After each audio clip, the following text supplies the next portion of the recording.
காணலாம். அதைத்தான் நபி அவங்க சொல்றாங்க, எந்த ஒரு பெண்மணியாவது சல்லத் ஹம்சஹா 5 நேரம் தொழுறது, சரியாக தொழக்கூடிய அந்த 5 வக்து நேரத்துல சரியாக ஒரு பெண்மணி தொழுது கொள்வாங்களாக இருந்தா, 5 வேளை தொழுகைகளை பேணி தொழுது கொண்டா அது சுவர்க்கத்துக்கு போற ஒரு பண்பு.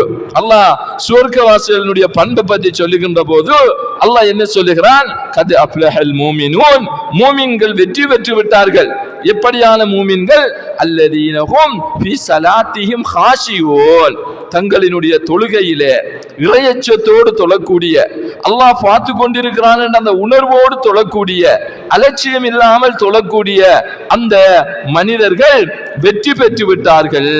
அப்படி என்று அல்லாஹ் ஜல்ல சுப்ஹானஹு வ தஆலா பெண்கள் சம்பந்தமாக சொல்லுகின்ற போது, பொதுவாக தொழுகையாளிகள் சம்பந்தமாக சொல்லுகின்ற போது அல்லாஹ் ஜல்ல சுப்ஹானஹு வ தஆலா இப்படி தொழுகையாளிகள் வெற்றி அடைஞ்சு விட்டாங்க அப்படி என்று சொல்றத நாங்கள் காணக்கூடியதாக இருக்கிறது. அப்ப பேசிக்கல ஒரு பெண் சுவர்க்கத்துக்கு போகணும்னா தொழக்கூடியவங்களாக இருக்கணும்.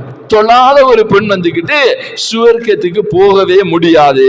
அது ஆணாக இருக்கலாம், பெண்ணாக இருக்கலாம். இஸ்லாத்தினுடைய பேசிக் அடிப்படை என்னன்னா, நாங்க தொழுகை என்பது அடிப்படையாக இருக்கிறது. ஏனென்றா நாள மறுமையில சொர்க்கவாசிகளும் நரகவாசிகளும் அவங்க பேசிக்கொள்வாங்க. யாரு பேசிக்கொள்வாங்க? இப்ப ஒரு சமுதாயத்தில் ஒரு முஸ்லிம் சமூகத்தை பத்தி தான் அல்லாஹ் தஆலா இங்க சொல்றான். சிலர் சொர்க்கத்தில் இருப்பாங்க, சிலர் நரகத்தில் இருப்பாங்க. காபிர்கள்னா அவங்க மொத்தமாகவே நரகம். ஆனா நரகத்தில சிலரும் சொர்க்கத்தில சிலரும் இருக்கிறார்கள். ஆறு அப்படி என்று பார்த்தோம்னா அவங்க இந்த உலகத்தில அல்லாஹ் ஏற்று வாழக்கூடிய அந்த சமுதாயத்தில இருக்கக்கூடியவங்க தான்.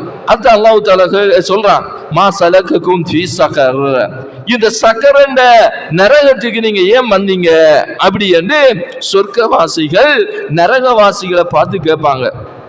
அப்ப அவங்க முதலாவது சொல்லக்கூடிய காரணம் என்னன்னா, லம் நகு மினல் முஸல்லீன், நாங்க தொழக்கூடியவர்களாக இருக்கவில்லை. முதலாவது பண்பு, நரகத்துக்கு போறதுக்கு என்ன பண்பு? தொழுகை இல்ல. அப்ப தொழுகை இல்லாட்டி நரகத்துக்கு தான் போகணும். அது ஆணாக இருந்தாலும் சரி, பெண்ணாக இருந்தாலும் சரி. அப்ப ஒரு சொர்க்கத்துக்கு போகக்கூடிய பெண்ணினுடைய முதலாவது பண்பு என்னன்னா, அவங்கள்ட்ட தொழுகை இருக்கணும், சரியான நேரத்துக்கு தொழணும், பொடுபோக்கு இல்லாம தொழணும், நாங்க அந்த தொழுகையில இறையச்ச முடியவங்களாக இருக்கணும். அப்படி என்றத அல்லாஹ் தஆலாவினுடைய தூதர் ஸல்லல்லாஹு அலைஹி வஸல்லம் முதலாவது பண்பாக சொல்லி காட்டுறாங்க. இரண்டாவது, அவளுக்கு கடமையாக்கப்பட்ட நோன்பை நோக்கக்கூடியவளாக இருப்பாள். வசாமத் சௌமஹா, அதாவது அந்த கடமையாக்கப்பட்ட ரமலானினுடைய மாதத்தில நோன்பு நோக்கக்கூடியவங்களாக இருப்பாங்க. அது இரண்டாவது பண்பாக நபி அவங்க சொல்றாங்க.